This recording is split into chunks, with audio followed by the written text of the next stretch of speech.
1994년에 루안다 전쟁이 났을 때 저는 그 실리콘밸리에서 그냥 제 조그만 사업을 하면서 저를 하나님께서 굉장히 어려서부터 이렇게 부르심이 있었어요. 그래서 그걸 피해서 크리스찬 라이프 그 신문을 발행을 했습니다. 그런데 이제 하나님 또 그걸 이용하셔서 94년에 루안다 전쟁 현장으로 저를 부르셨습니다. 그때는 우리 실리콘밸리에 있는 많은 한인 교회들 또 성도들이 헌금을 많이 해주시고 저를 잘한다고 그래서 정말 전 잘하는 줄 알고 루안다 가서 열심히 지붕에 얼마나 뜨거운 지붕에 지금 올라가가지고 일을 하고 있는데 한참 일하다 보니까 사다리 다 치우고 저만 그냥 남아서 지금 23년 동안 사역을 하고 있습니다. 목사 아들로 자라서 쭉 교회에서 살았고 또 23년 동안 사역을 하면서 이렇게 살면서 오늘 이 자리에 섰으니까 제가 간증도 해야 되고 또 여러분의 후원으로 이렇게 지금까지 사역을 해왔기 때문에 또 선교 보고도 드려야 되고 또 오늘 주일날이니까 또 성경 말씀으로 설교도 해야 되고 셋을 잘 어울려서 해야 되기 때문에 시간도 좀 길어지겠고 은혜의 시간이 되기를 바랍니다. 말씀드린 대로 94년에 루안다 전쟁 그 취재를 하게 된 동기도 어려서부터 이제 저를 이렇게 하나님의 부르심이 강렬하게 있었기 때문에 그걸 피하다 94년에 루안다로 부르는 음성을 더 이상 떨쳐버릴 수가 없었습니다. 저는 그 선교사로 살기 전에 하나님께서 저를 훈련하시는 과정이 아주 가난한 그 농촌교회 개척교회 목사의 아들로 태어나게 하신 것 같아요. 저희 아버지는 특별히 교회를 뭐 이렇게 성도들이 있어서 헌금을 만들어서 교회를 건축하신 게 아니고 교회가 아무도 없는 데만 이렇게 찾아다니시면서 농촌으로 가셔서 손수 건축을 하시면서 또 전도하고 그래서 예배당이 다 건축이 되고 또 성도들이 모이고 또 재직회가 만들어지고 당회가 구성이 되고 하면 또 그걸 놓고 떠나시더라고요. 떠나셔서 다른 데 교회 없는 데 가서 아들이 6이었습니다. 딸 2, 아들 6 있으니까 아들 6 그냥 잘 부리셔서 예배당을 지으시고 예배당 지으실 때 되면은 매일 그냥 죽 먹고 감자 고구마 먹고 그래서 저는 지금도 아프리카 사역하면서도 거기에 식량이 거의 옥수수 감자 고구마 이런데 제가 먹는 게 아주 고통스럽고 힘이 듭니다. 그 냄새도 아직 싫기 때문에 그런 그 가정에서 자랐고 그런데 이렇게 그렇게 그 개척하시는 모습을 보여주면서 저에게는 그 아버지의 그 개척자의 그 유전자가 아주 그냥 뼛속까지 깊이 박혀 있는 것 같아요. 전에는 자랄 때는 그게 너무 싫었는데 제가 하는 짓이 꼭 아버지가 하던 일을 지금 하고 있는 걸 보면 그런 유전자를 저에게 물려주신 것 같습니다. 또 한편으로는 가난한 그 목회자 또 작은 교회의 목사들 그러면은 제가 굉장히 위축되고 또 그럴 수도 있는데 아버님이 이렇게 작은 분이 아니셨어요. 북한에서는 창성군에서 공산당이 오면서 제일 먼저 8대 반동문자로 숙청이 됐을 정도로 30대의 창성군의 8대 부자 중에 하나였었고 그리고 큰 사업도 하셨던 분이고 남한에 오셔서도 큰 일들을 하셨지만 부르심을 받고 목사가 돼서 개척자로 이렇게 살아가시다가 우리 그 장로교가 옛날에 통합측 합동측 나뉘면서 그때는 총회 이제 서기로도 일을 하고 그랬던 분인데 교회가 이렇게 갈라지는 모습을 보고 많이 회의를 느끼셨던 것 같아요. 교회 개척을 벌써 5개를 하신 상태고 거기다 이제 교회에 아마 목사님들끼리 이렇게 하는 그런 모습들이 너무 보기가 힘드셨던 것 같아요. 그래서 제가 생각에는 50한 중반쯤인데 그냥 시골로 조기 은퇴를 하시고 내려가셔가지고 목회자가 없는 교회 설교로 도우시면서 조그만 밭을 만들으셔가지고 농장을 일구셨어요. 포도밭 일구시는 그 모습. 그래서 또 몸으로 그렇게 아무것도 없는 황무지를 개간하고 일으키는 그런 모습을 보여주셨어요. 근데 또 그 진이 저에게만 오는 게 아니고 저희 둘째 형도 그런 진이 있더라고요. 하루는 옛날에 그 청와대에서 집으로 막 그 까만 지프차가 막 내려온 거예요. 그래서 놀래가지고 집안 식구들이 다 놀랬는데 청와대에서 김평덕이가 혈서를 써서 유경수 여사한테랑 박정희 대통령한테 혈서를 써서 보낸 거예요. 육군에서 제대를 했는데, 제대해서 이제 그 성악을 참 좋아하고 성악가입니다. 그런데 노래 공부를 하려면 대학을 가야 되는데 연세대학교 음악대학에 입학을 했는데 합격을 했어요. 그러니까 학상을 찾아가가지고 나 장학금 안 주면 나 학교 못 다닌다. 우리 집 가난하고 목사들인데 장학금 안 주면 못 다닌다 그랬더니, 그래 지금은 좀 곤란하고 1학년 좀 다니고서 다음 학기부터 보자. 그러니까 나 지금 당장 줘야지 못 다닌다 하는데, 이제 큰 누나가 그때 등록금이 57,000원이었대요. 그거를 만들어서 줬는데, 그거를 아버지가 그렇게 고생하고 동생들이, 그냥 저는 초등학교 다닐 때니까 동생들이 고생하는 모습이 너무 안타까우니까 그걸 들고 내려와서 아버지 쓰시라고 하고, 마감날 내려와서 쫓아버리지도 못하고, 그래서 이제 형이 같이 농사를 하면서 제가 가만 우리 형 모습 보면 똥꼬를 끌고 다니고 농장하느라고 그런 모습이 생각납니다. 그런데 농촌에 살면서 그것이 너무 답답하니까 대통령한테 혈서를 보낸 거예요. 그리고 나는 이제 농촌에서 이 농촌을 일으키는 농촌의 젊은이를 살겠다. 근데 농촌을 깨우는 또 대학도 세우고 싶으니까 우리 그 땅 있던 그 뒤에 수안산이라고 있습니다. 김포 좀 넘어가서 양곡면 이쪽에, 대곤면 율생 이쪽입니다. 그 수안산을 나에게 다 주고 또 그 농장을 일으킬 수 있는 융자를 좀 달라고 하니까 청와대에서 내려와 가지고서는 이제 김포군에다가 얘기했으니까 이제 그 김포군에서 와서 조치를 할 거다. 그러고 갔어요. 근데 조금 있더니 다시 그냥 아침에 지프차가 또 김포군에서 와가지고, 그런 일 있으면 김포군에다가 이제 왜 청와대 얘기해가지고 우리 이렇게 곤란하게 만드냐 그러면서, 수안산은 국유지기 때문에 못 주고 융자를 주겠다. 그래서 지금 생각을 하면 한 20억쯤 되는 돈인 것 같아요.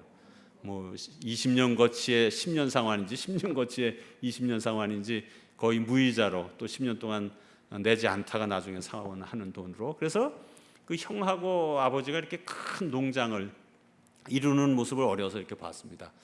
그래서 이렇게 꿈이 커졌어요. 그리고 개척 정신이 있고. 그런데 이제 또 아버지께서 더 큰 일을 벌리셨어요. 옛날에 그 김포 그 대명리 쪽, 그 대곶, 율생 이쪽으로 가면은 그 일본 사람들이 간척을 해서 막은 땅들이 논이 된 거예요. 그 논들이 많고 박만염 이쪽으로 논들이 많은데, 그런데 이제 그쪽에 이북에서 온 피난민들이 많이 있으니까 또 이렇게 계속 뚝을 막아 나가면 되니까 정부에서 옛날에 미국에서 원조한 그 밀가루를 이렇게 원조로 해서 그 지원해 줘서 피난민들이 그 받아 막기를 하도록 그렇게 허가권을 줬어요. 근데 이 사람들이 막다가 그 수용소 소장이 아마 밀가루를 좀 착복하고 이런 일이 있어서 막다가 이제 실패하고 말았어요. 그런데 그거를 갖다가 이제 그 전에 그 농림부 장관 한 사람이 허가권을 자기가 사유화하고 바깥에다 이제 다른 뚝을 만드는 그런 과정에 있으니까, 이분들이 이제 그게 너무 억울하고 힘이 드니까, 옛날에는 그 농촌에서들은 동네 유지가 경찰서장, 뭐 면장, 그 중에 목사님이 꼭 동네 유지로 이렇게 동네 사람들의 존경을 받았습니다. 근데 지금은 목사라고 얘기하기가 참 부끄러운 일이 많지만은, 전에는 그렇게 목사들이 존경을 받던 시대라서, 이 수용소 사람들이 와서 목사님 하나 와 계시니까 이제 그런 사정을 얘기하니까 또 이제 그거를 떨쳐버리지 못하시고, 그거를 아버지가 이제 군에 다니면서 싸워서 허가권을 다시 수용소 그 사람들에게 허가권을 얻어서, 근데 이제 정부 지원도 없고 아무것도 없으니까 아무것도 못 하잖아요. 그러니까 우리 큰 누나가 이제 동원해서 여기저기 이제 투자자를 찾아서 뚝을 막고 바다를 막아서 논이 되면 땅으로 주는 걸로 해서 많은 투자를 받아서 이제 그 바다 막는 모습을 봤습니다. 바다 막는 모습. 근데 지금 같으면은 뭐 우리 정주영 씨나 이런 사람들 어디 아산만 같은데 바다 막는 거 보면 큰 골이 있어요. 그 썰물들하고 민물 나갈 때 바닷물 쑥 들어오는 게 아니고 큰 강 같은 곳에 이제 있는데, 가장 중요한 것은 그 강에 있는 곳에 수문을 만들어야 돼요. 그래서 썰물이 들어올 때 문을 열어서 물이 들어왔다가 또 밀물 때 나가도록, 그래서 몇 년을 그렇게 해야 소금기도 빠지고 논이 되는데, 그게 엄청난 그런 일이잖아요. 장비도 없으니까 50년 전 얘기니까 그때는 뭐 가만에다 자갈 넣어가지고 그냥 날라서 그 수문을 만드는 그 아버지 모습. 그런데 목사가 지금 부르셨는데 목사 안 하고서 지금 시골 내려가지고 농장하고 바다를 막고 있으니까 하나님이 가만 안 놔주셨던 것 같아요. 어느 날 만조날 그 수문이 무너져 내려서 우리 집안이 홀딱 망하는 모습도 제가 봤습니다. 그래서 농장을 팔아서 그 빚을 다 갚고 다시 서울로 올라오셔서 그때부터도 다시 교회를 5개를 개척하시고 세우시고 75세에 은퇴를 하셨습니다. 그런 아버지로부터 저는 그 개척자의 정신, 그리고 개척자의 정신이 이렇게 어디 안착하지 못하는 그런 습성이 있더라고요. 저도 지금 사역을 하다 보니까 다 돼 있는 데는 싱거워서 가지 못하겠어요. 그래서 자꾸 새거를 하다 보니까 지금 5개 나라로 일이 벌어져서 제가 지금 여러 가지로 힘든 상황에 있지만은 그래도 지금 제가 개척한 것을 인해서 또 이제 후배 선교사들이 와서 편안하게 사역하는 그런 사역지를 일구는 모습이 된 것 같습니다. 또 비전도 저에겐 크게 주셨어요. 그래서 어려서부터 저희 어머니가 저에게 항상 얘기하는 게 너는 이렇게 바람 잡아먹고 구름똥 싸는 소리 하냐 이럴 정도로 허황된 소리를 많이 하고 이제 그랬습니다. 오늘도 제가 여러분에게 좀 바람 잡아먹는 소리, 구름똥 싸는 소리를 좀 해야 될 것 같습니다. 그런 저를 그 농촌에서 가난한 목사의 아들, 그냥 흙더미 위에서 또 미군들 쫓아다니면서 기분이 쪽고라 하면서 쫓아다니던 그 어린아이를 부르셔가지고 선교사를 만드셔서 지금 23년 동안 사역을 하게 하셨습니다. 루안다에 처음 들어갔을 때 저를 가장 그 답답하게 만들었던 것 중에 하나가 왜 우리 한국 선교회는 선교사는 이렇게 구질구질하고 구멍가게 같이 이렇게 일을 해야 되는가? 너무나 빈약하고 연약해요. 한국 교회는 선교사를 2만 명, 3만 명 보냈다고 자랑을 하는데 선교사를 지원해. 지금도 제가 이제 젊은 선교사들이 오려고 해도 어디서 본인이 500불 정도를 펀드레이징을 못해요. 그렇게 인색한 이런 그 선교 현장을 보면서 정말 영향력 있는 이 지역 사회를 변화시킬 수 있고 한 나라를 변화시킬 만한 그런 선교가 되기 위해서는 어느 정도 좀 규모가 있고 그런 선교를 해야 되지 않느냐. 그게 이제 저를 굉장히 답답하게 하는 거 하나였습니다. 그런데 이제 계속 하면서 처음에는 전쟁적으로 갔기 때문에 그런 어떤 다른 사역보다는 도움는 사역을, 구제 사역을 많이 했어요. 여러분, 그 루안다에서는 이제 고아 아이들 처음에 이제 45명 데려다가 이제 키우기 시작했어요. 그런데 그때 13살에 제일 나이가 많았고, 그러니까 지금 23년이 지났으니까 40살이 됐잖아요. 지난번에 갔더니 아기들을 하나씩 갖고 와서 저보고 할아버지라고 저한테 아기를 다 이제 결혼하고, 그 막내가 7살이었어요. 근데 그 아이는 이제 우간다에 보내서 우간다의 대학을 졸업시켰더니 그래도 계속 파파 이러면서 와서 도와달라고 해서 이제 혼을 내서 좀 보냈어요. 대학까지 졸업시켜주는데 이제 네가 살아야지 자꾸 와서 이러면 어떡하냐. 그랬더니 하루는 한국에 갔는데 한국에 나타났더라고요. 그 한국의 정부 장학금을 어플라이를 해가지고 한국에 와서 이제 경제학 대학원을 졸업하고 지금 이제 장가갈 미천을 보느라고 지금 대전에서 지금 일을 하고 있습니다. 그래서 하나님께서 45명의 아이들을 처음에 저에게 주셨는데 그 아이들을 다 키우게 하시고, 그 다음에 이제 그 아이들을 키우는 게 쉽지가 않아요. 그래서 이제 했던 것이 유치원이었어요. 루안다에서는 유치원 27군데, 한 곳에 100명, 150명씩 모이면 한 3,000명 정도 되잖아요. 그런 유치원을 키우게 하시고, 또 탄자니아 난민촌으로 갔습니다. 난민촌의 삶은 그냥 하나님께서 저를 찾고 이 아이들, 고아들, 전쟁 비망인들, 난민들 거기에 대한 부담을 주셔서 그냥 1년만 하고 그만둔다, 1년만 하고 그만둔다고 했던 사역인데 그 어떻게 사역을 하다 놓을 수가 없잖아요. 그래서 하나님, 그럼 제가 제 인생의 11조로 6년만 드리겠습니다. 20살까지 제가 철없이 살았고 20살부터 80살까지 건강하게 제정신으로 사는 60년에서 6년을 드릴 테니까 더 부르지 마세요. 그렇게 하고 이제 사역을 했기 때문에 6년 동안 참 열심히 했어요. 그래서 그 난민촌 같은 데는 탄자니아의 난민촌, 루안다 사람들이 와 있는 탄자니아 한 50만 명, 그 콩고 쪽으로 한 200만 명 정도가 나가 있었는데 저에게는 한 10만 명 정도 난민촌을 허락하셨어요. 거기서 살인, 약탈, 거기 누구도 거기 들어갈 상상도 못하는 데를 정말 그건 황금어장이었기 때문에 하나님께서 내게 용기를 주시고 담대함을 주셔서 거기 가서 이제 텐트를 치고 자면서 만든 것이 그 난민촌 신학교였습니다. 여러분, 여기 아프로네리 목사가 좀 왔었죠? 그 사람이 그 난민촌에 있었던 사람이에요. 그리고 이제 많은 신학생들을 거기서 양육하고 97년에 이제 강제로 다 루안다로 귀환해서 루안다에 들어갔을 때 아프로네리 목사도 같이 가고, 그 난민 신학생들 중에서 제가 5명 정도를 한국에 유학을 보냈어요.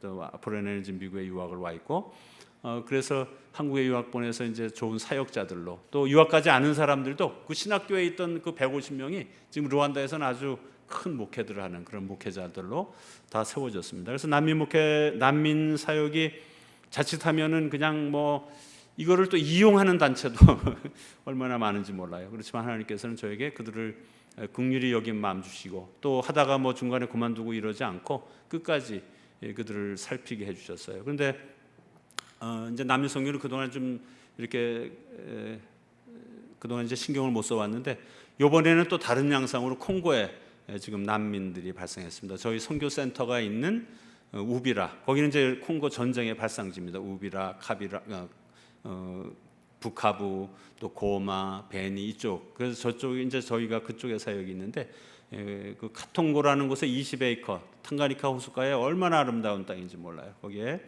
그래도 미래를 보고, 지금은 아직도 정치가 안정되지 못해서 자꾸 전쟁도 나고 이러지만 미래를 보고 지금 건축 중인데, 거기서 20km 떨어진 곳에서 내전이 생겨서 반군들이 쳐들어오는데 지금 저희 그 카통고까지 반군이 지난주에 지금 반군이 점령하고 있습니다. 그리고 어제도 제가 밤을 지금 꼬박 샜습니다. 카통고 쪽에서 계속 지금 왓삽을 써요. 우리는 왓삽을 써서 이제 그쪽의 상황, 지금 비가 오고 하는데 우리 땅에만, 우리 지금 센터에만 1,200명이 지금 들어와 있습니다. 그래서 모르겠어요. 하나님께서 1,200명을 보내신 이유는, 다른 지역에서 우리 선교지로 보낸 이유는 또 그들을 통해서 어떤 선교를 더 확장해 나갈. 오늘 비가 오고 한다는데, 그래서 제가 지금 계속 뭐 텐트 마련하는 거, 뭐 식량 마련, 이제 월요일이 되면 또 이제 오늘 밤 새면 또 월요일 날 또 나눠줘야 되기 때문에 그런 일들을 밤새도록 또 나누었습니다. 그래서 구제하는 사역을 하게 하셨는데, 구제 사역을 하나님께서 결국은 기뻐하시는 사역이라는 것을 또 확신을 주셨고요. 많은 경우에 제가 선교 헌금을 그 성도들에게 얻어다가 현지에서 사용하는데 눈에 보이지 않는 일이라고 하면 제가 뭘 했다고 얘기하겠어요. 또 뭐 했냐고 하면, 그래서 사람들에게 다 나눠줘 버리고 7년 동안을. 그런데 그게 저는 또 답답하잖아요. 그래서 하나님, 이거 어떡합니까? 근데 그때 저에게 하나님께서 분명하게 음성을 주셨던 것은, 지금은 내가 사람들의 마음에 성전을 세우는 것이 참 성전이다, 그런 음성을 주셨어요. 그래서 모든 그 우리 한인 선교들이 보내주신 선거 헌금을 사람들을 세워주는, 그래서 아포론 애들이 그래서 세워진 겁니다. 끝없이 돕고 끝없이 케어하고. 그래서 이제 더 뭐 여기서 박사과정까지 하면 더 크겠죠. 여러분 교회에서도 아마 돕는 걸로 알고 있는데, 그런 이제 사역들을 지금까지 해오고 있습니다. 근데 사역을 이렇게 하면서 저에게 또 구제 사역을 통해서 갈등하게 했던 거는, 이제 99년이 제가 드렸던 인생의 11조가 끝나는 해였어요. 그럼 이제 저는 그만둬야 되는데, 제가 컴퓨터 기술이 실리콘밸리에서 컴퓨터 사업을 다시 하려면 근데 컴퓨터가 다 달라지고 아무것도 모르겠더라고요. 그런데 이제 어떻게 하겠어요? 그래서 하나님, 제가 어떻게 살아야 됩니까? 제 사명은 뭡니까? 그런 몸부림. 그다음에 저를 가장 그 안타깝게 했던 것은 99년 한 해 동안 탈진하고 그런 회의에 빠져 있을 때, 과연 내가 이렇게 희생할 필요가 있는 것인가? 이 변화되지 않는 땅을 위해서 나와 내 가정이 희생하고 이렇게 6년을 살았는데도 불구하고 정말 여전히 그렇게 도와줘도 감사하다는 한마디도 할 줄 모르는 이 사람들, 여전히 변화되지 않고 갈등하고 싸우는 이 사람들을 위해서 내가 희생해야 되는 건가? 이런 그 갈등들. 그럼 하나님, 과연 선교는 뭡니까? 무엇이 이 사람들을 변화시킬 수 있는 능력입니까? 라는 기도를 1년 동안을 했습니다. 그리고 2000년 1월에 하나님께서 저를 갑자기 또 다른 곳으로 이렇게 옮기셨어요. 피그미족이 있었어요. 근데 저는 지금 뭐 유치원, 고아원, 뭐 난민촌 선교 너무 벌려놓은 게 많으니까 다른 그 신경을 쓸 겨를이 없을 때입니다. 근데 하나님께서 2000년 1월에 피그미촌으로 보내셨어요. 피그미들은 그 루안다에는 투치, 후투 85%, 투치 15%, 피그미, 트와족 한 1% 정도가 삽니다. 근데 이 사람들이 키도 작고, 그다음에 아주 그냥 수준이 교육 수준, 이 산 속에서 항아리만 만들고 살아요. 그 콩고에 있는 피그미들은 사냥을 하고 살고, 또 키부 호숫가에 있는 피그미들은 그 저기 낚시질 그 고기만 잡는 피그미들이 있고, 또 이 루안다에 있는 산골, 부룬디 산골에 있는 피그미들은 항아리만 만들고 살아요. 그런데 뭐 그 흙항아리를 만들면 한 1000도, 1300도 되도록 이 오븐에다 넣고 구워야 이 도자기가 되는데, 그런 게 없잖아요. 그러니까 마당에다 쭉 흙 빚은 거 항아리 쭉 놓고 풀 뜯어다가 그냥 덮어놓고 불 지르고 말리는 거지, 그거를 어떻게 항아리가 되겠어요? 그거를 또 누가 쓰겠습니까? 지금은 중국산 싸구려 사기 그냥 그릇이 얼마나 많은데 그거를 쓰겠습니까? 그러니까 그거를 이고 하나를 이고 50리길을 걸어가서 팔리면 우리 돈으로 한 25센트 받는 거예요.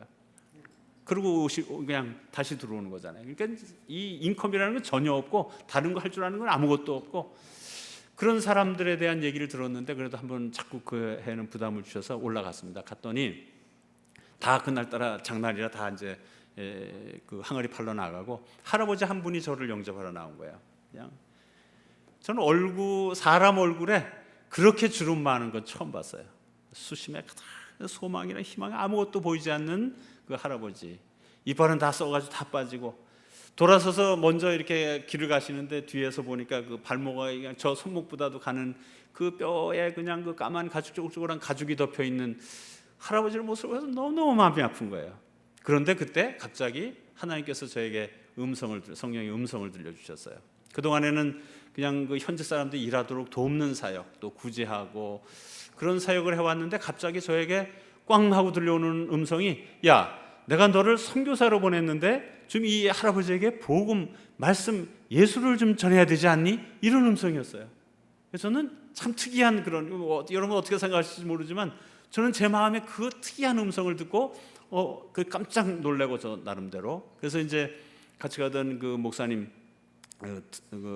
조나스 목사님, 이제 우리가 일한 게 그 아포로넬리, 조나스 이런 사람들 같이 일했는데 조나스 목사가 이제 설교를 했어요. 설교를 하는데 이제 총화 밑에 앉혀놓고 그때 할머니가 같이 와서 앉고 그 피그미 아이들이 와서 앉고, 근데 옆에는 후투족 투치족들이 그냥 구경하러 쭉 와서 앉았는데 이 사람들은 피그미를 사람으로 취급하지도 않아요. 이렇게 피그미 사람들이 이렇게 컵 만지면 그 컵으로 물도 먹지 않을 정도로 그렇게 사회에서 소외되고 이런 사람들입니다. 한 30분 설교를 하고 예수 그리스도를 구주로 영접하냐 그랬더니 할아버지가 끄떡끄떡하면서 영접한다는 거예요. 그러니까 그게 우습다는 거죠. 옆에서는 후투족 투투족 앉아서 끽끽끽 웃고 그러더라고요. 그런데 오늘 예수 그리스도를 구주로 영접한 이 가정에 구원이 임했다는 선포를 하는데 할아버지가 환하게 웃으시는 거예요. 저는 깜짝 놀랐어요. 저는 그렇게 수심에 차고 소망 없고 희망 없는 그런 사람의 얼굴을 본 적이 없지만 할아버지가 환하게 웃는데 그렇게 해맑고 순수한 미소를 제가 처음으로 봤어요. 근데 그 미소가 그냥 사람의 미소가 아니라 그냥 또 성령께서 다시 저에게 말씀을 주신 것, 이것이 복음의 능력이다. 네가 1년 동안 기도하면서 사람을 변화시킬 수 있는 것, 이 땅을 변화시킬 수 있는 것이 무엇이냐고 이렇게 물어왔는데 이것이 복음의 능력이다. 복음이 들어가고 예수가 마음에 임하고 하나님의 나라가 심령에 임하면 그 순간 사람을 이렇게 변하는 거다라는 그 복음의 능력을 저에게 눈으로 보여주시더라고요. 여러분 믿으세요? 복음이 들어가고 하나님의 나라가 가슴에 임하니까 사람의 생애가 한순간에 변화되어 버리는 모습을 저에게 눈으로 보여주시는 거예요. 그래서 너무 감격하고 돌아서는데 다시 하나님의 음성이 들어왔어요. 야, 이렇게 이 피그미처럼 열렸던 이 부흥회를 루안다 전국에서 열어라. 그런 음성이었어요. 여러분 그런 음성이 들려오면 여러분 어떻게 하죠? 이건 비전이라고 말하는 겁니다. 도무지 불가능한 일입니다.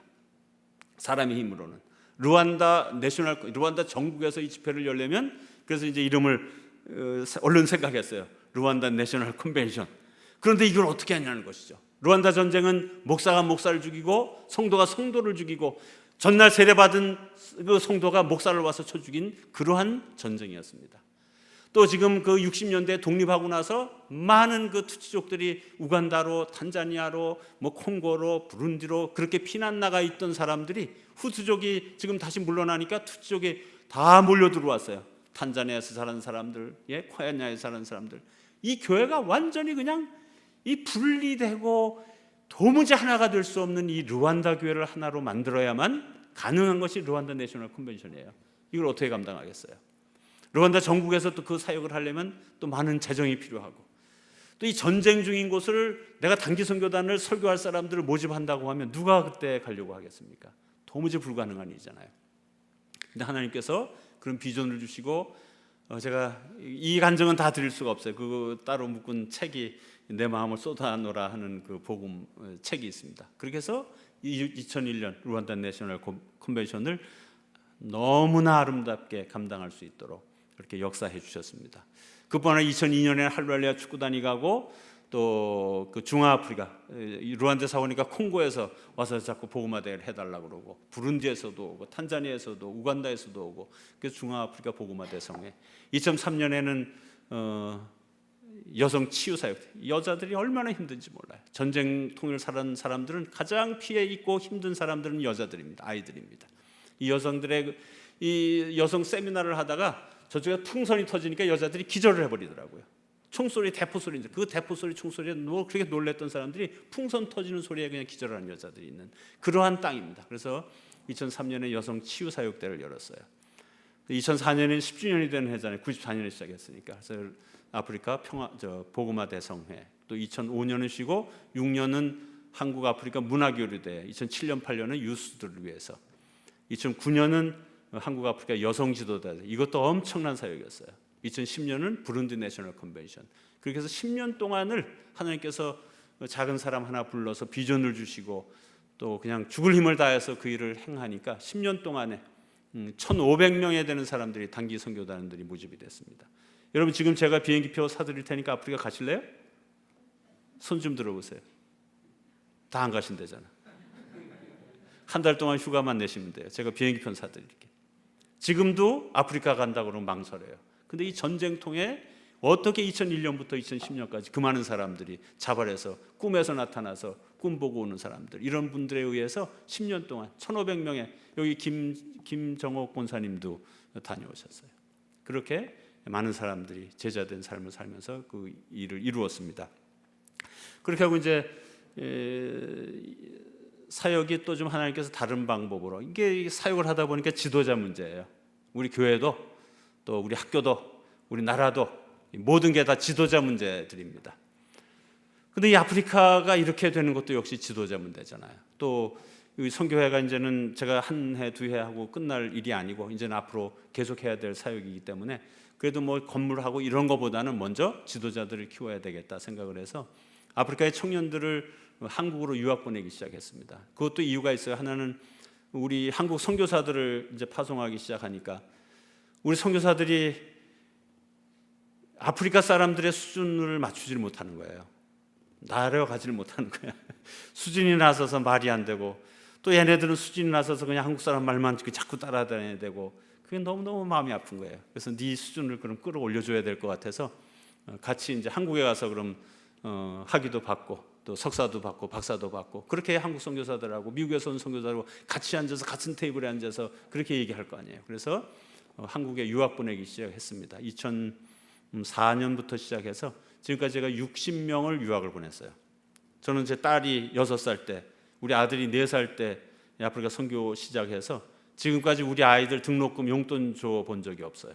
아이들이 다 알아서 공부했지만은, 그렇지만 아이들한테도 너희들이 그렇게 살기 때문에 내가 이 아이들 이렇게 도울 수 있는 거다, 그렇게 얘기를 하고 60명을 등록금을 내줬습니다. 2월 달, 8월 달 되면 저는 그냥 침대에서 자다가도 굴러 떨어집니다. 내 다음 주까지, 이번 톨까지 안 내면 애들 다 뭐 내보내야 된다는 둥, 비자가 끝난다는 둥, 이러면 그거 어떻게 합니까? 제 아내가 그냥 여기저기 그렇게 안타깝게, 그런데 그렇게 안타깝게 공부를 시켜도 어떨 때는 너무너무 화가 나고 섭섭할 때가 많아요. 요즘에 여러분들 혹시 한국 TV를 보면 아프리카 애들이 이제 꽤 한국말 잘하는 애들이 많이 있어요. 아프리카 사람들 한국으로 보는 게 제가 제일 처음으로 보냈습니다. TV에 나오는 애들, 한국일보에 나오고 뭐 이런 애들 다 제가 보낸 아이들이에요. 그렇게 나왔으면서도 월드미션 프론트를 통해서 왔다는 소리 한마디도 안 하더라고. 김평육 선교사와 그 선교회 식구들의 한국 성도들의 그 수고로 내가 왔다, 고맙다는 소리 한마디도 안 하더라고요. 지가 와서 지가 고생했고 뭐 어쩌고 저쩌고 그런 얘기 들으면 얼마나 화가 나고 섭섭하겠어요. 그렇지만 미래 지도자가 되기 위해서, 지도를 키우기 위해서, 제가 어디 가서 어느 분야에서 일하든 지도자가 되기 위해서 계속 이 일을 하고 있습니다. 그래서 2월 달에도 4명을 또 보냈고 지금 이번 9월 달에 또 4명을 또 다시 보냈습니다. 근데 지금은 전에는 제가 잘 몰라서 그냥 한국 전국에다 흩어놓고 보냈어요. 그랬더니 뭐 이 교회 저 교회 나가면서 또 한국 분들이 또 뭐 우리 아들 내 아들 뭐 이래가면서 애들이 다 스포일 돼가지고 3학년 4학년 되면 슬슬슬 피하고 졸업할 때는 졸업한다 소리도 안 하고 없어지고 이러더라고요. 그래서 이제 뭐 제가 애들을 잡으려고 하는 건 아니고 그래도 영적으로 또 잘못된 아이들은 막 이태원 같은 데에 빠지고 타락해서 또 무리를 일으키기도 하고, 그래서 지금 대구대학교하고 이제 MOU를 맺고 대구대학교 앞에다가 ACC 아프리칸 커뮤니티 처치를 개척해서 지금 함께 예배 드리게 합니다. 그래서 어제 이제 한국은 어제 주일입니다. 어제 주일에도 오늘 아침 새벽 주일에도 35명이 모여서 예배를 드려요. 그중에 18명을 제가 우리 선교회가 등록금을 내야 되는 그런 학생들이 있습니다. 그렇게 하고 이제 기존의 그 아프리카 지도자들, 장관들, 뭐 주지사들, 군수들 이런 사람들도 아프리카가 지금 굉장한 속도로 개발되고 발전하고 있는데 뭘 위해서 어디로 가는 개발이냐는 거죠. 뭐가 개발인가요? 그래서 이제 한국이 그래도 빠른 속도로 경제가 성장하고 발전한 그런 모델 국가 중에 하나이기 때문에 이 한국 그 견학을 많이 했습니다. 그래서 2006년부터 2010년까지 우리 보고마대를 하면서도 이제 끝나고 10월 달에는 한국으로 초청해서 450명을 그동안 초청했어요. 저희들이 항공료 다 내고 호텔비 내고 3주 정도를 그렇게 이제 잘 투어도 하고 세미나도 해주고 산업시찰도 하고 한국교회 방문도 하고 그렇게 450명 정도를 한국으로 초청을 했습니다. 그리고 한 100명 정도는 그 조기 교육이라든가 또 새마을 운동이라든가 이런 그 연수 과정으로 6개월씩 그렇게 이제 하고 돌아갔습니다. 그리고 이제 지금은 저희들이 이제 건축을 좀 해야 되는 때인 것 같아요. 지금 많은 학교들이 있고 하기 때문에 학교랑 이렇게 운영이 되면서 지금 유치원들 또 고아원 또 고등학교 특별히 이제 우리 신학교가 있는데 신학교도 몇 번을 그렇게 어려운 일들이 많았지만은 12개 신학 그 목회자들을 위한 신학교와 3개 대학원 과정 15개 학교가 있으면서 지금 한 600명 정도 우리 신학생들이 이렇게 공부를 하고 있고 그런 사역으로 지금 성장을 해왔습니다. 여러분께서 기도해 주시고 또 물질로 도와주셔서 이런 일을 그동안 감당할 수 있었습니다.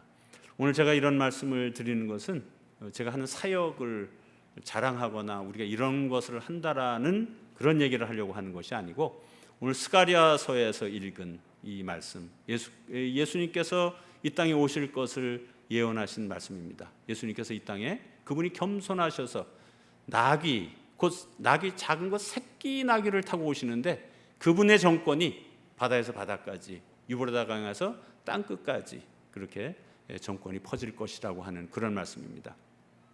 한 작은 사람 그런 그 하나님의 역사는 오늘도 하나님께서 부르시는 아주 연약한 나귀 새끼와 같은 그런 그 사람들을 통해서 복음의 역사가 또 실리콘밸리에서 정말 그 50년 60년 전에 그 흙모등 먼지구덩에서 자란 가난한 목사들로 자란 김평유와 같은 이런 연약한 사람 한 사람을 부르셔서 하나님이 여전히 역사하시고 일하신다는 사실을 여러분에게 간증하고 싶은 것입니다.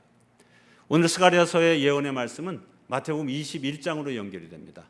마태복음 21장에 보면 벳박에 이르렀을 때에 예수님께서 제자들에게 가서 나귀를 풀어오라 그래요. 그것이 예루살렘 입성하는 장면입니다. 그런데 어떤 성경에서는 이 장면을 승리의 예루살렘 입성 이렇게 문단을 나눠놨어요. 이게 어떻게 승리의 입성 같이 보여요? 우리 눈에. 예루살렘 거리에는 로마 군인들이 쩔렁쩔렁하는 전마들을 타고 투구들을 입고 창검을 차고 이렇게 거들먹거리고 다니는데 거기에 예수님이 나귀 새끼를 타고 입성하시는 이 모습을 어떻게 우리가 승리의 입성이라고 할 수 있겠습니까? 그렇지만 예수님께서 겸손하셔서 나귀 새끼를 타고 입성하시고 큰 지금 구원의 역사. 그래서 오늘 프레즈노 한인 장로교회에 세워지고 우리 가정에 복음이 임하고 또 선교사를 파송하고 지원하는 기도하는 그러한 우리가 지금 되어 있는 것 아닙니까? 이런 복음의 역사가 이루어지기 위해서는 이 마태복음 21장에 등장 인물들이 있어요. 그래서 저희의 사역도 마찬가지고 이 선교의 사역 또 복음의 사역은 이 등장 인물들과 같이 이런 인물들이 있어야 이루어지는 줄로 믿습니다. 오늘 제가 요지로 말씀드리고 싶은 것은 오늘 등장 인물들을 좀 생각하고 싶습니다. 첫 번째로 우리가 생각해야 될 사람은 나귀 주인이에요. 나귀 주인. 나귀가 이렇게 싸구려 나귀가 아니에요. 제가 1996년에 우리 우간다에다 지금 그때서부터 조금 지은 것이 이제 우리가 대학교 허가를 도전해 볼 만한 건물이 돼서 제가 이제 대학교 인가 신청을 냈습니다. 근데 5월달에 대학교 설립 허가는 났어요. 근데 건물 조금 더 보강하고 교수 요원들을 확보하면 우간다에 한국 사람들이 하는 또 대학교가 월드 미션 프론티어를 통해서 유니버시티 오브 월드 미션 프론티어가 생깁니다. 그게 첫 시작은 1996년에 시작이 됐어요. 그 첫 삽은 당나귀가 물을 날라주고 세멘트를 날라주고 모래를 날라주고 벽돌을 날라줘서 그 일을 했습니다. 지금은 그런 모습이 없지만 캄팔라 시내에 나가면 많은 아이들이 나귀에다가 물통을 아주 힘이 세요, 나귀가. 그래서 그런 물을 파는 아이들을 많이 볼 수가 있었습니다. 2000년 전에 이 나귀, 이스라엘에서의 나귀는 교통수단이기도 하고 또 사람들이 타고 다녀야 될 그런 수단이기 때문에 이 가정에서는 아주 귀한 겁니다. 누가 쓰겠다고 내놓으란다고 이렇게 섣불리 내놓을 수 있는 그런 것이 아니고 아주 귀한 거예요. 지금으로 치면 여기 프레즈노에 만약에 큰 농장을 가지신 분이면 트랙터라든가 또는 엑스큐베이터라든가 이런 그 큰 장비 속에 속하지 않겠어요? 그걸 누가 쓰겠다고 하면 마음대로 내놓겠습니까? 그런데 이 나귀 주인은 예수님께서 쓰시겠다고 하니까 아무 말 없이 내어놓는 그 모습입니다. 나귀를 내어놓고 그 다음에 주인이 뭐라고 했다는 말이 하나도 성경에는 없어요. 이렇게 내어놓는 성도들에 의해서 오늘 프레즈노 장로교에 여기 서 있는 줄로 믿습니다. 지금 제가 말씀드린 이 모든 사역들도 이렇게 내어놓는 성도들에 의해서 되어졌다는 것이죠. 저는 23년 사역하면서 가장 귀한 분이, 제가 이름을 여기서 대도 안 되겠죠, 한 장로님이 계세요. 산호세에 23년 전에서부터 헌금을 보내시는데 20불씩, 그러다가 한 10년 전쯤에 30불로 올리셨어요. 30불씩을 지금도 날도 안 거르고 책을 쓰시고 봉투를 쓰셔가지고 날짜도 안 틀리고 꼬박꼬박 보내는 그런 장로님이 계세요. 이런 장로님들에 의해서 하나님의 사역은, 하나님의 나라는 지금도 확장되어 가고 있는 줄로 믿습니다. 여러분, 저희들이 많은 사역들 가운데 빅토리아 호수에 병원선을 하나 만들었어요. 혹시 아시는지 모르겠어요. 빅토리아 호수는 남한 땅의 3분의 2 크기입니다. 섬이 1000개가 있어요. 그 섬 사람들의 그 어부들, 청년들, 20대 청년들이 다 어부들이기 때문에 그 청년들의 삶은 제가 난민촌에서 지내봤기는 잘 알아요. 난민촌 사람들보다 더 험악하게 사는 사람들이에요. 그것도 제가 1996년에 거기 들어갔다 왔어요. 94년부터 난민촌 선교를 했으니까 너무너무 아파서, 이 사람들 왜, 제가 또 배 타고 나오던 아픈 경험이 있어가지고 이렇게 아프면 다 죽겠구나 싶어서 병원선이 있으면 좋겠다 그런 생각을 주셨어요. 근데 그거를 어떻게 감당합니까?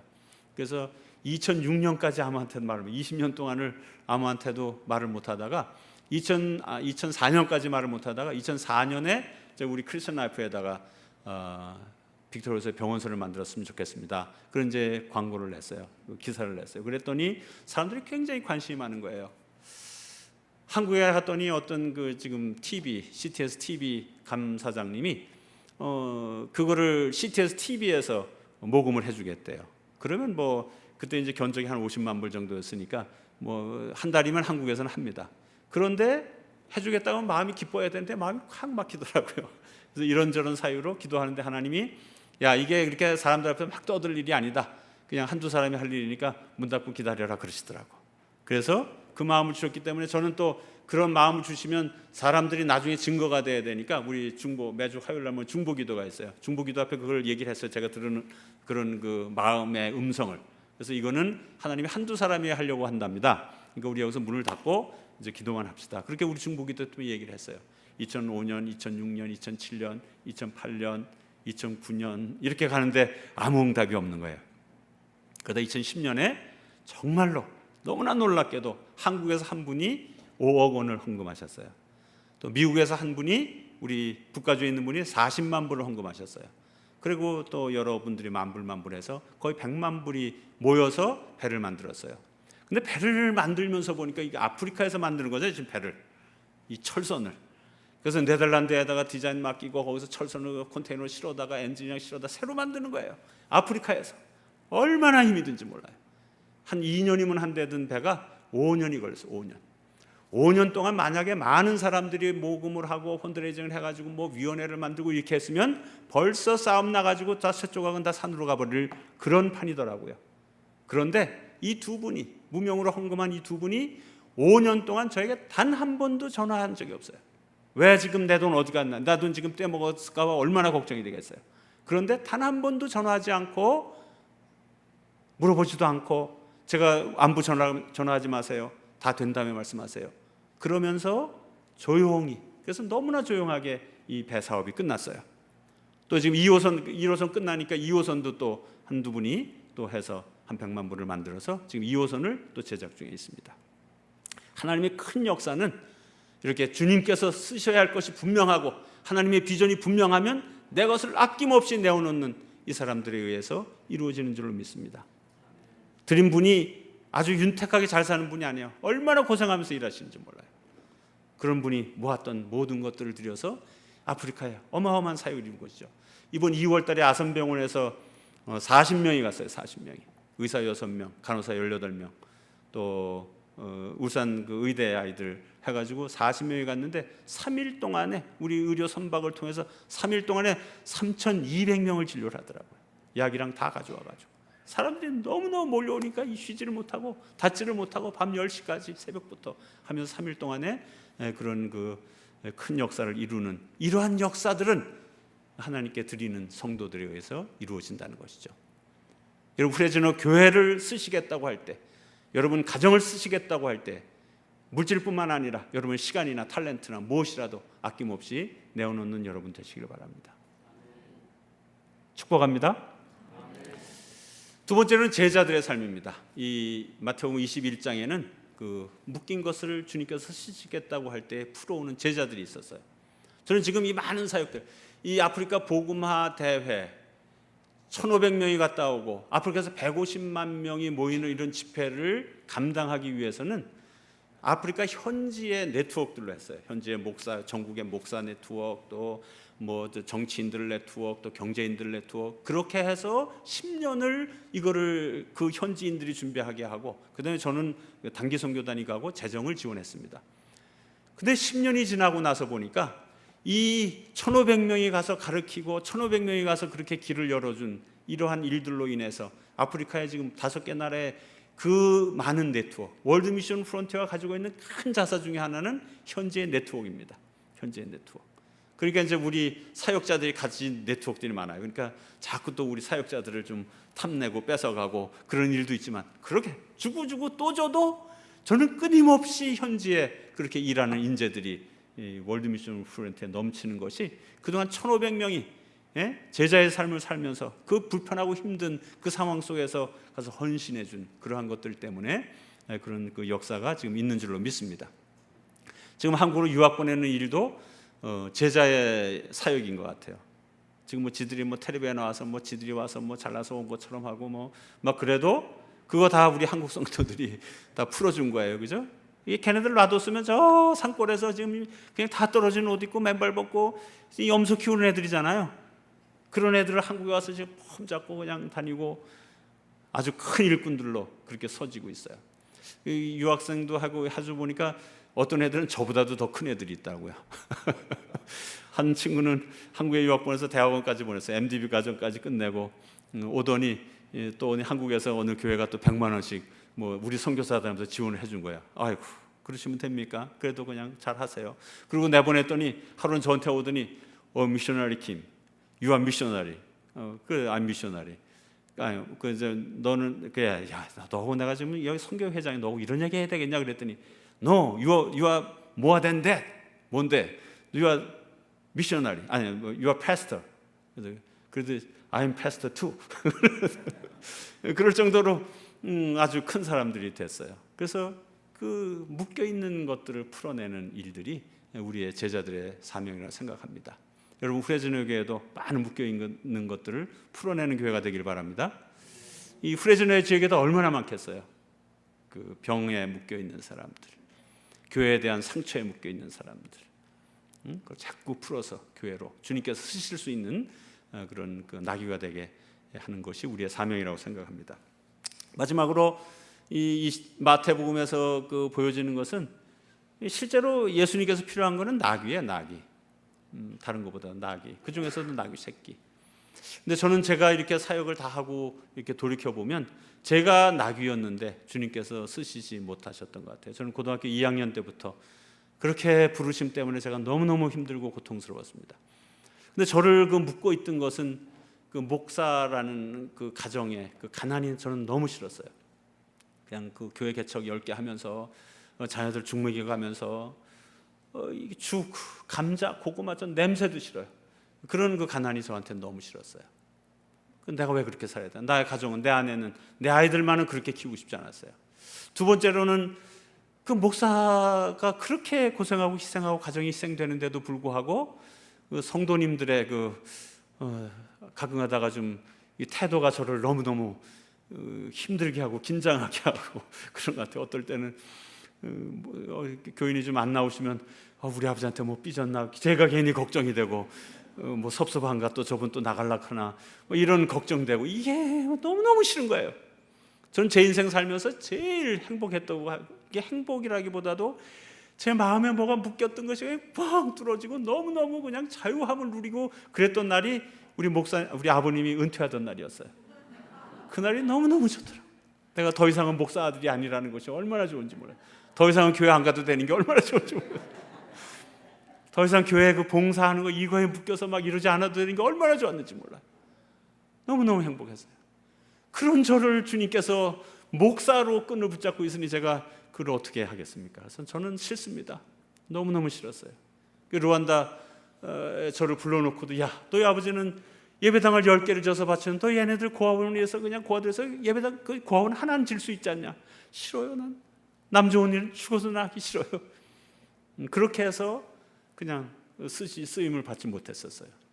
근데 제가 그 끈을 놓고 풀리고 하나님이 일을 하다 보니까 지난 23년 동안 저의 사역을 이만큼 키워주신 것은, 이렇게 할 수 있는 힘은 제가 가난하기 때문인 것 같아요. 제가 가난으로 훈련이 되어지고, 제가 뭐 루안다 난민촌 그 흙더미 곳에 불러도 전혀 내가 불편하지 않았던 것은 그냥 제가 그렇게 살았으니까. 가난한 것이 뭐 우리 집사람은 너무너무 힘들어하고 그러더라고요, 한동안은. 그런데 저는 뭐 별로 뭐 그게 그냥 그렇게 살아오던 거니까. 그 다음에 가난하기 때문에 저희가 큰 장점은 뭐였냐면, 가난하기 때문에 하나님께서 주신 꿈이 무한대였어요. 무한대. 가만 보면요, 부자는 자기가 가진 것만큼만 생각해요. 그렇잖아요? 부자는 자기가 가진 만큼 생각해요. 교회가 어떤 하나님께서 큰 비전을 교합해 주면은 회의를 해야 되잖아요. 회의를 하는데 회의의 한계는 우리가 가진 것만큼이에요. 우리가 할 수 있는 것은. 그래서 우리가 할 수 없는 한계를 벗어나면 그냥 그건 다 못한다 그러고 여기서 하나님의 비전이 죽어버려요. 그런 모습이 얼마나 많습니까? 근데 하나님께서 저 같은 사람을 쓰는 이유는 아무것도 없으니까. 그냥 나의 창고는 하나님의 나라, 하나님의 창고가 내 창고이기 때문에 저는 예산을 생각하거나 인력을 생각하거나 전혀 지금 그렇게 사용하지 않아요. 오늘 지금 콩고에도 조금 아까 내가 어제 250, 내가 혼자 1200명이니까 텐트가 한 250, 그 슈팅이 한 250개 필요하다고 생각했어요. 그래서 저는 아무것도 없어요. 그래, 텐트 250장 준비해라. 그러고 기도하고 한국의 한 목사님한테 얘기했더니 오늘 아침에 전화가 왔어요. 250장 됐다 이러시더라고. 또 지금은 조금 아까 좀 카톡 하다 보니까 몇 장이 필요한데 그랬더니 400장이 필요하대요. 그럼 내일은 제가 400장을 보낼 수 있지 않겠어요? 저는 이렇게 어떤 물건을 놓고 이렇게 생각하지 않고 필요한 일을 먼저 생각해요. 그리고 현지에다 준비해서, 야, 먼저 그럼 시팅 어디 가게에서 외상으로라도 얻어다 줘라. 아침에 지금 제가 들어오기 전에 담요랑 그렇게 주라고 그렇게 얘기하고 왔어요. 지금까지 그렇게 하더라도 하나님께서 끊임없이 채워주시는 하나님을 경험을 합니다.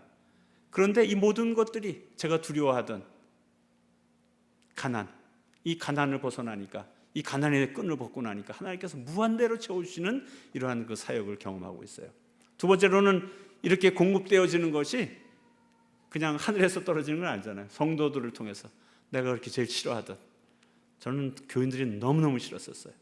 그런데 내가 저렇게 싫어하던 교인들이 지원하시고 기도하시고, 지금도 중보기도 하고, 지금도 저를 위해서 지원하는 성도들에 의해서 하나님의 역사가 오늘도 이루어져 가고 있다는 것이죠. 여러분, 혹시 오늘 여러분을 하나님께서 쓰셔야 되는데, 여러분이 필요한데, 주님께서 쓰셔야 되는데 뭔가에 묶여 있는 분들이 있으면 오늘 좀 노임을 얻으시기 바라요. 제가 겪어보니까 29년 동안, 제가 고등학교 2학년 때 부르심을 받고 목사 안수 받기까지 여러분 상상해 가세요. 29년이 걸렸어요. 매년 3월 달 되면 신학교 가야 되나 말아야 되나 이 고민하면서 내가 정말 사업을 해도 사업을 전적으로 할 수가 없잖아요. 98%는 그냥 내가 고민하면서 2% 가지고 사업을 하니 이 사업이 또 어떻게 되겠어요. 그런 그 몸부림을 29년 치면서 이 끈을 제가 풀지를 못했는데 풀리고 나니까 하나님께서 저를 이렇게 사용하시는 것처럼 여러분을 묶고 있는 그런 끈들, 두려움의 끈들 오늘 다 풀어버리시기 바랍니다. 여러분 프레즈노 장로교회를 묶고 있는 끈들이 있습니까? 이 교회 안에서 복음을 위해서 밖으로 나가지 못하게 뭔가를 붙들어매는 그런 끈들이 있지 않겠어요? 교회마다 그런 끈들을 풀어버리는 날 되시기를 바랍니다. 그래서 프레즈노 장로교회를 통해서 하나님의 정권이, 하나님의 통치가 바다에서 바다까지, 유브라다 강에서 땅끝까지 펼쳐져 나가는 그런 큰 역사를 이루는 교회가 되기를, 또 여러분의 가정이 되기를 주님으로 이름으로 축복합니다. 기도하겠습니다. 주님 감사합니다. 거룩한 주일 저에게 신령과 진정으로 예배드리게 하시고 오늘 스가랴서 말씀과 또 마태복음 21장의 말씀을 통해서 우리 주님께서 겸손하셔서 나귀 새끼를 타고 오셨지만 우리 주님의 정권이 바다에서 바다까지, 유브라다 강에서 땅끝까지 이루어진 것처럼 이제 프레즈노 장로교회와 또 이 교회 성도들을 통하여 하나님의 정권이, 하나님의 나라가 확장되어져 나가는 역사가 있도록 축복하여 주시옵소서. 모든 말씀 예수 그리스도의 이름으로 기도 올려옵나이다. 아멘.